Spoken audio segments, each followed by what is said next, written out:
So, the aircraft weight and balance procedures ensure that an aircraft's weight and its central gravity are within the safe operational limits, which is set by the manufacturer and the regulatory authorities, or what we call the FAA. So, these procedures are essential for flight safety performance and stability. Now, the question is, what are the weight and balance procedures and equipment? First, we have an aircraft weight measuring. And we have two types on how to weigh an aircraft. First is through the jack weigh kits.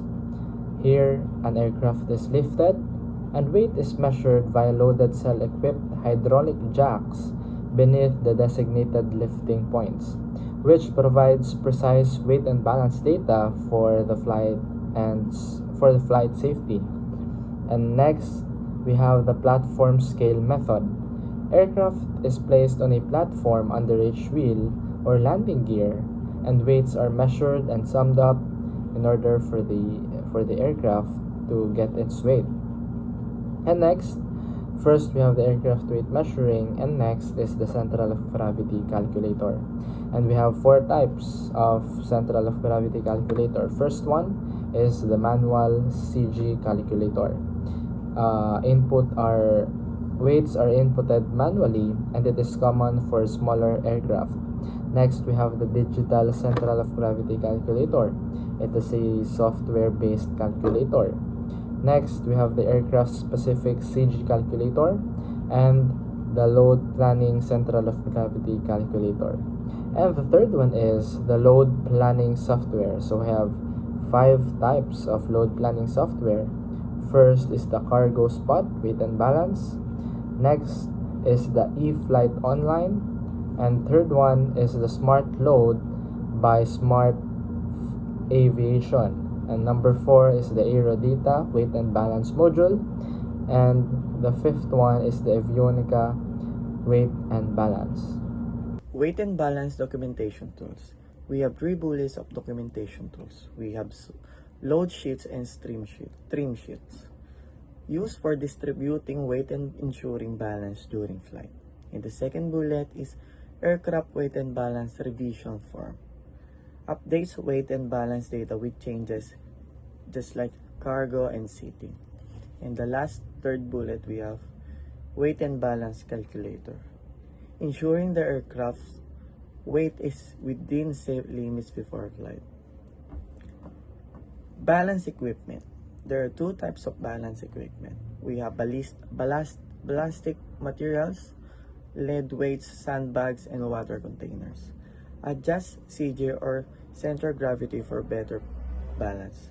And the second bullet last is cargo shifting equipment. It positions cargo to optimize balance. And the last, we have onboard weight system, or what you call WBS. Measures real-time weight and balance with sensor and FMS, or what you call flight management system for optimal trim.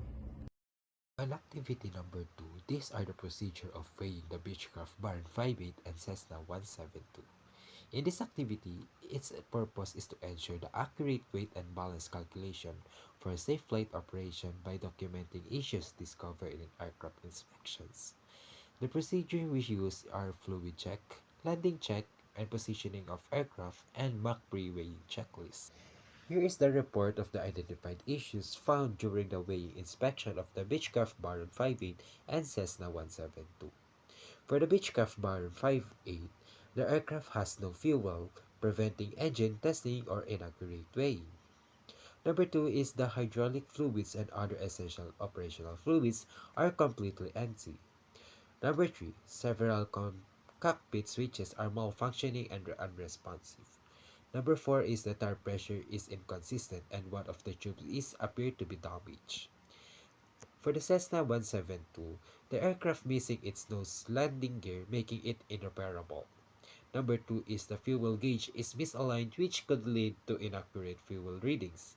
Number 3 is one or more landing gears are flat or improperly inflated. Number 4 is the aircraft is missing an engine, rendering it to completely non-operational. So, we have completed the inspection of the Beechcraft Baran 58 and Cessna 172N. And our findings reveal several issues that need attention. As we know, proper inspections are essential to maintaining aircraft safety and stability. Here are the findings from our inspection. For the Beechcraft Baran 58, the fluid levels are empty, insufficient tire pressure, and broken tire valve.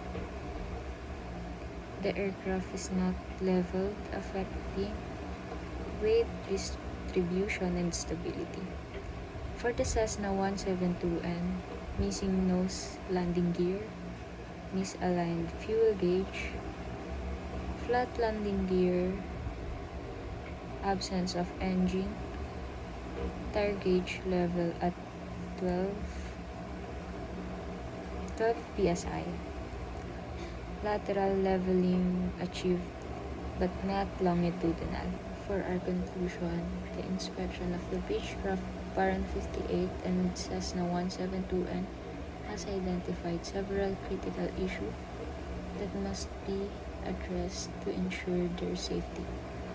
From empty fluid levels and insufficient tire pressure to missing essential components, like the engine and the nose landing gear. These findings highlights the importance of pre-weighing inspections.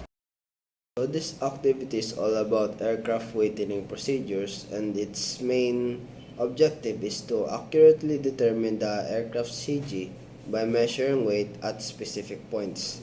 The findings that we found in the aircraft is that its total weight is 489.5 grams, and the center of gravity is 84.9 mm from the reference datum. And the weight distribution from the left main wheel, which has the highest weight, is 220.5 grams, while the nose wheel, which has the lowest weight, is at 110 grams. And there is also such as environmental factors like vibration and unstable scales, which could affect the accuracy of the measurement of the aircraft. So, in conclusion, this exercise helped us develop uh, practical skills in measuring and calculating CG, reinforcing the importance of weight and balance for safe flight operations. It ensures proper weighing techniques and controlling environmental factors for accuracy. So, in this activity, it presents the calculation of findings related to weight distribution and moment analysis for a given set of parameters. So, we were given a problem, which is an airplane having a EWCG of 1,340 pounds at 37 inches, maximum gross weight of 2,300 pounds. Front seat is occupied by a 63.49 kilogram pilot and a 52.15 kg passenger at 35 inches. Rear seat is occupied by two passengers, 96.15 kilograms and 44 kilograms at 72 inches. There will be a 22.68 kilograms of baggage at 92 inches, and the flight is to have a maximum fuel of 40 gallons at 48 inches is carried. CG limit is set at 35.6 to 43.2 inches. So, after analyzing the problem, we plotted it into a table and we converted kilograms to pounds, and then we multiplied weight times arm to get the moment of each load. So we have 4,898.95 pounds per inches, 1,825.25 pounds per inches, 6,922.8 pounds per inches, and for the third passenger we have 3,168 pounds per inches, and for the baggage we have 2,086.56 pounds per inches, and for the fuel we have 11,520 pounds per inches. So to get the total weight, we get the sum of all loads. So we have 2,193.91 pounds, and for the total moment, it is the sum of all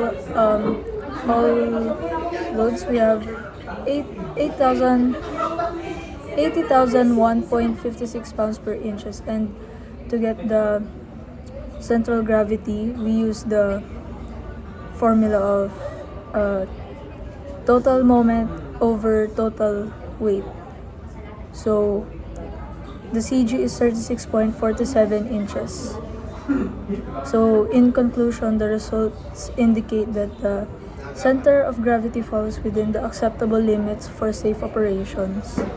So the calculation ensures proper weight distribution, reducing risk associated with instability.